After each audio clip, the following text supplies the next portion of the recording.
Today's topic is proofreading. If you've got 5 minutes, I've got 5 more tips to help you improve your skills.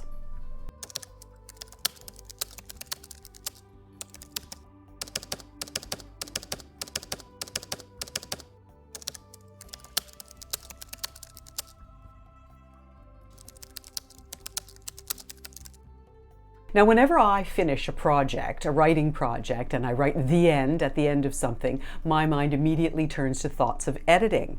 And not every writer likes the idea of having to edit.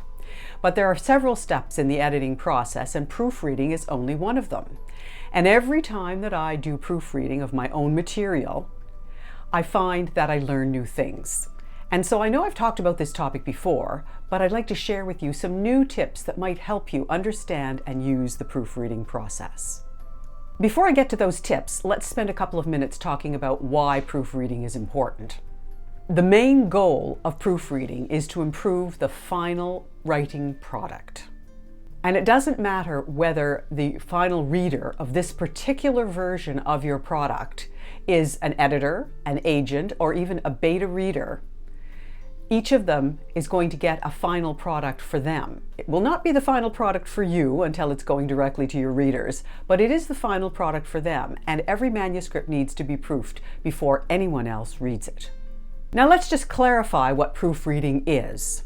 Here's a definition.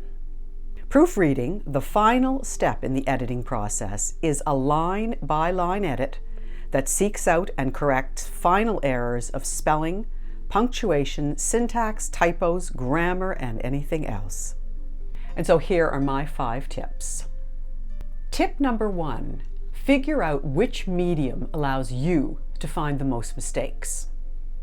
This is really important because we're all different. We all see things differently.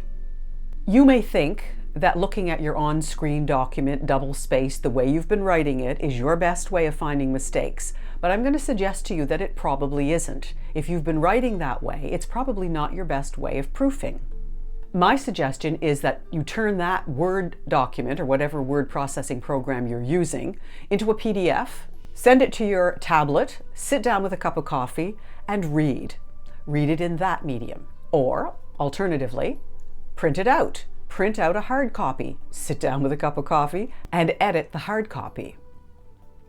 The bottom line is that it's a big advantage to you to know which way you find the most errors. Tip number 2, chunk your proofreading sessions. Chunking in general is a great approach to time management, but it's an especially important aspect of doing your proofreading. Don't try to do it all at once.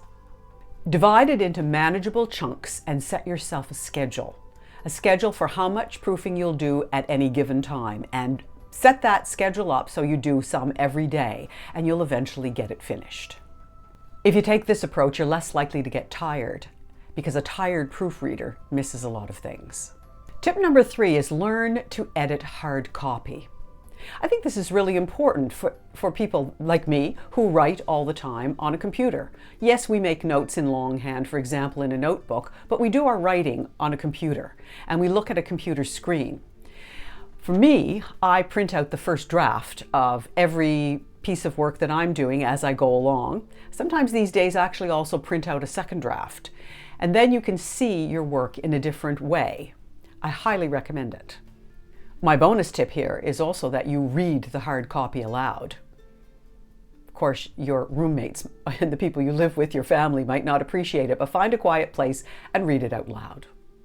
Tip number 4, learn to use traditional editing symbols when you edit hard copy. These are the symbols that have been used by professional editors for, well, almost centuries now, to edit the work of writers in publishing houses.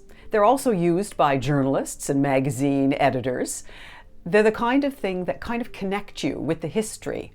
And there's something a little bit magical about connecting to the history of publishing when you're working on a publication, when you're working on a magazine article, or you're working on a book. Here's what a piece of edited hard copy would look like. Notice all the symbols that are used. I'm not going to go through all of those symbols with you here. Maybe we'll do a special video on how to use hard copy editing symbols. If you're interested in that, let me know. But I wanted you to see what it looked like. You can easily look it up online and find a source that will give you an example of all of the editing symbols to use. And once you get used to using them, it's actually kind of fun.